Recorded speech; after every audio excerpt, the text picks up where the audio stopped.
Olá pessoal, tudo bem? Aqui é o professor Wesley e essa é a nossa terceira aula do curso de Genética Humana, módulo 1. E nessa aula continuaremos aqui a discutir a organização do genoma humano. Na aula anterior eu havia discutido com vocês que o genoma nada mais é do que a sequência de todos os genes que compõem um organismo.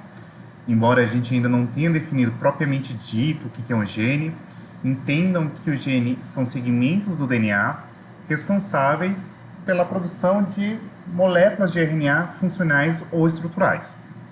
Havíamos comentado também que o material genético ele vai se compactar sobre a forma de cromossomos e, por sua vez, a gente pode ter situações na qual os genes eles estão localizados em diferentes proporções em diferentes cromossomos.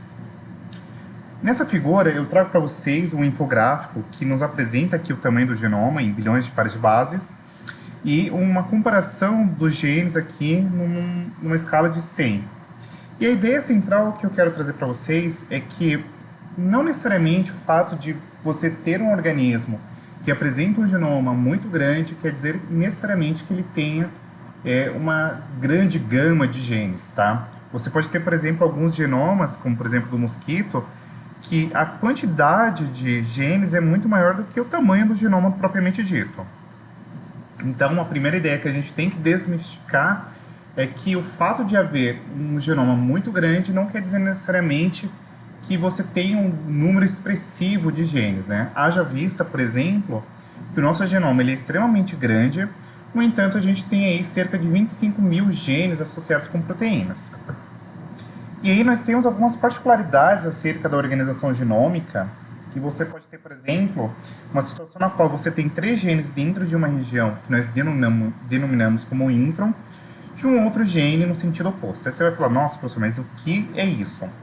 A ideia central, quando a gente conversa aqui sobre a organização de um gene, é que ele apresenta algumas regiões que são codificantes, que nós denominamos como exons, e nós temos aqui também umas regiões que são não codificantes, que nós denominaremos aqui como introns. Então, simplificadamente, a ideia é a seguinte, você tem um pedaço do DNA, e nesse pedaço do DNA tu tem regiões que vão ser utilizadas para produzir uma proteína, um RNA mensageiro, estrutural, o que for, e outras regiões não, que é o caso dos introns.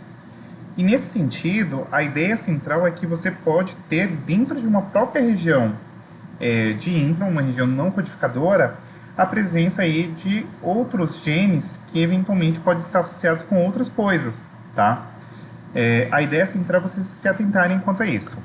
Para além disso, nós temos aqui algumas situações na qual você pode ter, por exemplo, a questão dos genes mitocondriais se sobrepondo. Então, por exemplo, dentro de uma mesma região gênica, tu pode ter o gene que está associado aqui com a TPase 6 ou até mesmo com a TPase 8. Então, há uma sobreposição de genes dentro de uma mesma região, tá? Posto isto, é pertinente ainda destacar que quando a gente pensa na organização genômica humana, tu vai ter aqui alguns tipos de DNA que nós chamamos de RNAs repetidos, tá? Repetitivos, que aqui é cerca de 50%. Você tem aqui outras regiões intragênicas do DNA. Você tem aqui introns e uma pequena parcela que são os exons, ou seja, são de fato os RNAs que vão ser codificados. E nesse sentido, a gente ainda precisa se atentar que essas sequências de RNA repetitivo, elas podem ser subdivididas em duas grandes classes. As símios, que são os elementos nucleares intercalantes curtos, tá? Então, por exemplo, aquela situação da família da ALU, que tem cerca de 300 nucleotídeos, compõe aqui cerca de 10% do genoma humano. E tem-se aqui, por exemplo, os LINEs, né? Que são os elementos nuclear intercalante longo, tá? Então, aqueles que apresentam também aqui cerca de 6 KB, né, kilobases, e vão com aqui cerca de 20% do genoma humano, tá?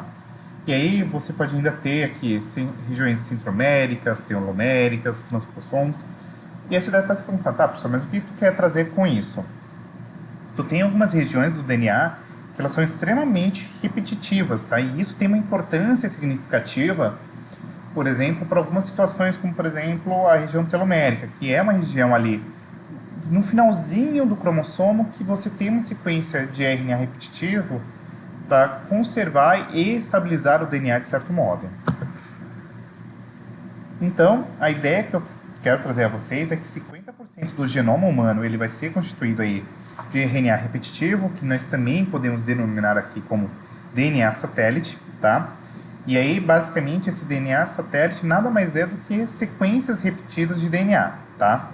E a ideia central desse nome, por que satélite? Porque elas conseguem fazer migração, por exemplo, quando você tem uma situação de centrifugação ou até mesmo de fragmentação do DNA, tá? Então, por exemplo, quando você faz uma centrifugação aqui em cloreto de césio, tu tem algumas regiões que nós denominaremos aqui como bandas satélites, tá? São essas regiões repetidas e que conseguem sofrer um processo de migração.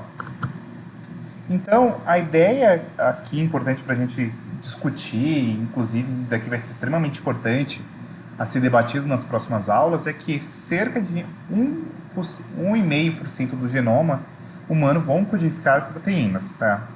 E aí, nesse sentido, a gente pode pensar, beleza, mas, pô, tu só tem 1,5% codificando proteínas, por que o genoma humano é tão complexo, né?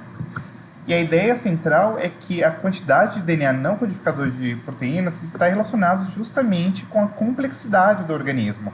O quão mais complexo esse organismo for, mais DNA não codificante ele vai apresentar, tá? Então essa figura é bem interessante. Nós temos aqui procariotos, aqui uma célula eucarionte, fungos, invertebrados, cordados, vertebrados e aqui o próprio ser humano.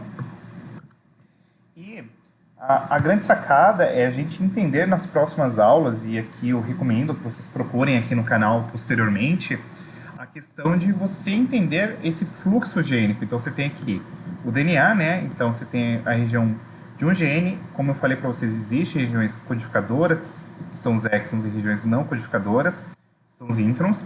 A partir de uma dessas bandas do DNA, de uma dessas fitas de DNA, nós temos o processo de transcrição formando o RNA primário, tá? Então você tem aqui um transcrito primário de DNA, de RNA, perdão. Esse RNA ele sofre um processo que nós denominamos como splicing, que é basicamente você fazer a retirada dessas regiões de introns, tá? E por sua vez você vai fazer com que esses exons sejam unidos uns aos outros, e aí você vai ter o RNA maduro. E esse RNA mensageiro maduro, ele pode agora sim, de fato, passar pela tradução e formar aí as proteínas, tá? E as proteínas podem ter diversas funções. Para além disso, esse próprio RNA mensageiro aqui, ele pode sofrer um processamento alternativo, formando aqui, por exemplo, microRNAs e outros tipos de RNA, e isso aqui pode estar associado com outras funções, como regulação desse processo e etc.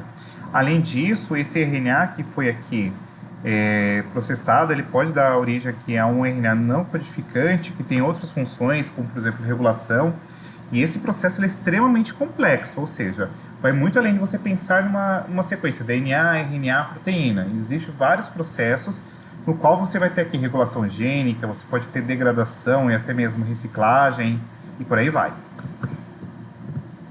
Então, a ideia central que eu quero trazer a vocês, e em especial enfatizando o processo de transcrição, é que se tem sim uma diversidade funcional de vários tipos de RNA. Então, você pode ter RNAs associados com a síntese e exportação de proteínas, que aqui classicamente são o RNA mensageiro, ribossômico e o transportador. Você pode ter RNAs aqui associados com maturação, como o nuclear pequeno, RNases, RNas MRT, tá? Você pode ter aqui RNAs associados com síntese de DNA, o TERC, o YRNA, RNas MRP. Pode ter RNAs associados com a regulação a nível de regulação geral transcricional, regulação específica de splicing, RNAs longos de regulação antissenso em cis, silenciamento gênico baseado em interferência de RNA, tá? Você pode ter aqui regulação epigenética, como por exemplo o Chister, tá? Você pode ter RNAs longos atuando como regulação em região trans. Você pode ter RNAs com controle de transpossons, tá? Os piRNAs, o SNRAs. Então percebam que isso daqui a gente vai conversar mais adiante. mas tu tem que se atentar que existe uma diversidade de vários tipos de RNAs que estarão atrelados com inúmeras funções celulares, como desenvolvimento embrionário, processo de diferenciação, estabilidade, estabilidade do próprio RNA mensageiro, estrutura da cromatina, dentre outras coisas. Então, a ideia central é que a síntese do RNA mensageiro ela é fidedigna ao que acontece ao DNA no processo de replicação, com a diferença de que, no processo de síntese do RNA mensageiro, ao invés de você ter timina, você vai ter aqui uma base nitrogenada denominada como uracila. E, por sua vez, o tipo de base de açúcar é uma ribose ao invés da desoxirribose, tá bom? Então, é importante a gente destacar que a descoberta do RNA, esse processo de splicing é extremamente importante. E aí, você tem, por exemplo, um experimento aqui de hibridização de DNA e RNA, de maneira a qual esse processamento, essa retirada de regiões não codificantes, é extremamente importante nesse sentido de formação de RNAs estruturais e funcionais. Tá? Então, basicamente, o processo de splice ele consiste em você ter um transcrito primário de RNA mensageiro, e esse transcrito primário ele vai sofrer aqui a poliadeninização, receber a cauda poli-A, receber aqui a CAP, e aí esses elementos, tanto a CAP quanto a adição da cauda poli-A, são extremamente importantes para que nós tenhamos aqui um RNA estável, e a partir disso nós temos o processo de splicing justamente fazendo a eliminação desses transcritos aí que apresentam os introns, tá? E aí, ao término disso aqui, tu tem um RNA maduro.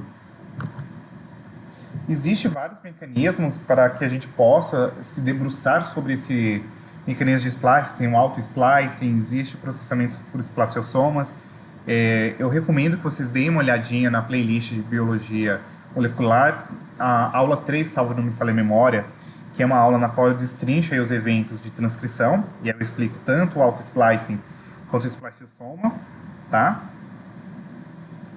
E, além disso, um outro aspecto muito interessante é que nós podemos ainda ter um processamento alternativo, ou o splicing alternativo, que, a partir disso, você tem aqui a produção de dois tipos de RNAs diferentes a partir de um mesmo gene. Então, você tem duas isoformas proteicas, tá?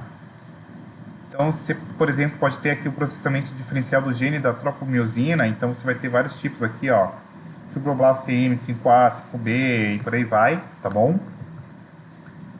Você ainda pode ter algumas situações na qual eventos mutacionais acabam por acarretar uma alteração desse splicing normal do gene, aí, por exemplo, da beta-globulina, causando a beta-talassemia.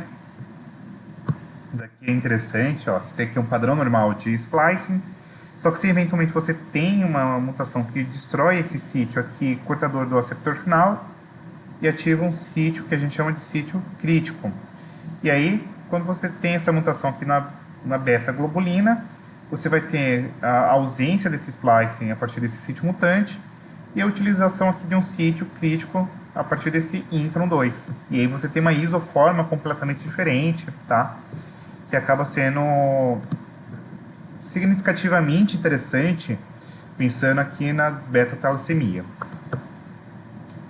E aí, como eu falei para vocês, né, cerca de 1,5% do nosso genoma vai codificar proteína, só que a gente sabe que pelo menos 85% do genoma ele é transcrito. E aí, a grande sacada é que, em decorrência desse 85% do genoma ser transcrito, acaba explicando a complexidade desse genoma, que no caso é o genoma humano, tá bom? A literatura adotada foram essas aqui, né? Enfatizo que vocês comecem pelo Thomson e Thompson, tá? Os capítulos 2 e 3. E aí, vocês usam o Extension, o capítulo 9, que é a organização do genoma humano, tá bom? Se você tiver gostado, deixe seu like, curta, compartilhe, se inscreva, passe esse vídeo adiante, deixe dúvidas, comentários, sugestões, tá bom? Que vai ser um prazer respondê-los. Um super beijo e até a próxima. Fui!